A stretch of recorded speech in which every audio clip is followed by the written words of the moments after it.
এখন বিএনপিরও রিয়েলাইজেশন ঘটে গেছে যে যদি ইউনূস না থাকে তাহলে তাদেরও পায়ের নিচে মাটি থাকবে না। কাজেই ডক্টর ইউনূসের হাতে আপাতত দেশ সবচেয়ে নিরাপদ।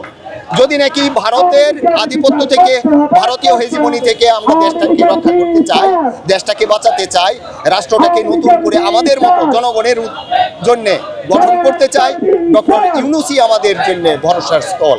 কাজেই ডক্টর ইউনূসকে টিকানোর জন্যে, ক্ষমতায় রাখার জন্য এবং ভারতীয় আধিপত্য থেকে দেশকে রক্ষা করার জন্য এই দেশের মানুষ আবার ঐক্যবদ্ধ হতে বাধ্য।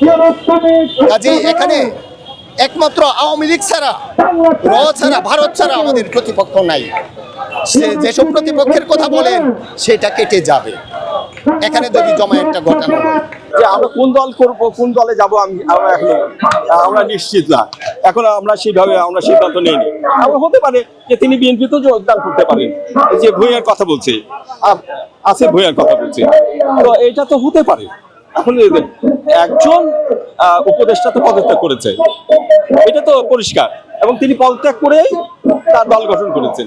কাজে এখানে তো কিংস পার্টি এনসিপি কে